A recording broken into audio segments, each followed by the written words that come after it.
Hi everybody, LuAnn here. I wanted to take a couple minutes and give you working at home people some more tips about home office space. I hope you watched my other video that offered some tips on if you're new to working at home, some of the things to keep in mind. Everything from what to wear and how to space clear and how to make sure your office space is empowering to you. But today's video, I wanted to take the opportunity to talk a little bit about creating a healthy space to work at home. And it's not just when you're working at home. Actually, it's great to take a look at everything around your home, especially since now you're spending so much time at home. So whether you're working or you're just having extra time at home right now and wondering what to do, it could be a great time to check out some of the things that might not be that great for your health. You know, we tend to think that if it's for sale, maybe it's healthy for us. And I think we all know that's not true. But there's a tendency to think, well, you know, if it's out there for me to buy, then it must be okay.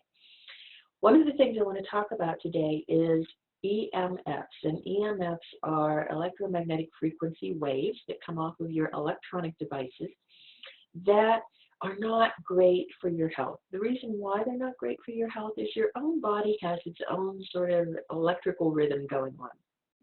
And when these other wavelengths come in, they disrupt your rhythm, and your body has to work harder just to maintain status quo.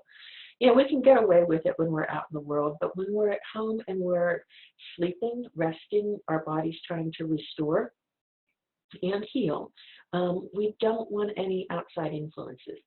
Plus, if you're working at home now, you have control over your environment. You may not have that over at the office, but here you have control. So one of those things to take control on is noticing if the space you're in and what's around you has a low EMF frequency.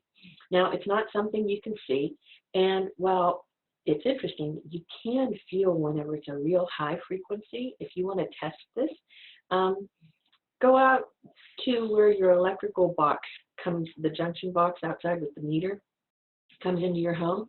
Put your hand, you don't have to touch it, just put your hand away from it, and you can feel like that thick, sticky, prickly energy. That's a real high on the EMF field. But most of the time we can't feel that so much, and so that's why you need a detector.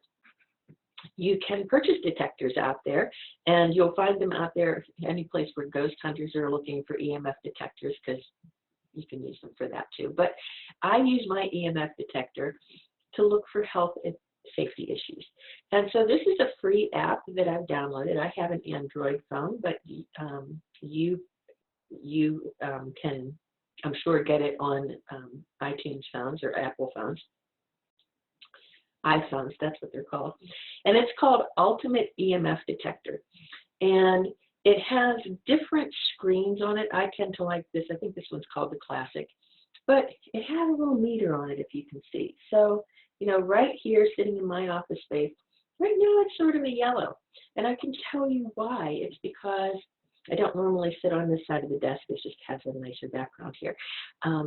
But when I move my meter over here to where I have a clock radio that sometimes I use, it's plugged in right now, my field meter goes up into the red zone, okay? It goes from the nice little yellow, it goes all the way up into the red. I'm going to turn it over here. I'm going to take a picture of what it does.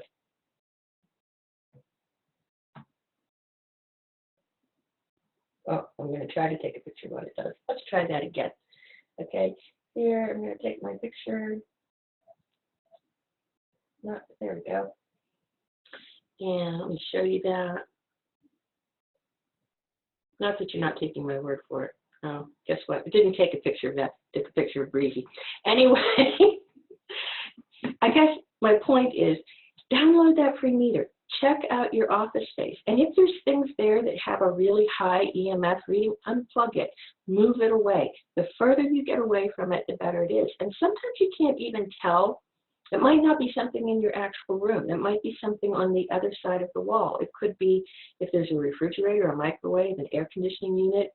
If you're sitting somewhere where the outside electrical connection comes in, all of that can influence the EMFs in your space. What will happen if you're around high EMFs for a long period of time when you're working is it will really start to make you feel tired and drained and lethargic. Another thing to look at that I think I talked about in the video is the ionization that comes off of your computer equipment. So taking that opportunity to maybe spritz a little water-based spray or use a Himalayan salt lamp, all of those things will put that negative ionization back into the space. So that's my little quick tip for the day. Check out the EMFs of your office space at home, and then check out the EMFs in your bed, in your bedroom, like where your head is, where your feet are, where the middle of your body is, and see if that's a great place. Check it out for everybody in your family. And then if you're spending a lot of time lounging in front of the TV, check out that space too. So have fun with your EMF reader. Do not be afraid. Know that you can always just move things away or unplug what the problem is. And at least you'll know that you'll be helping your body maintain wonderful health. All right. Have a great day, everybody. Bye-bye.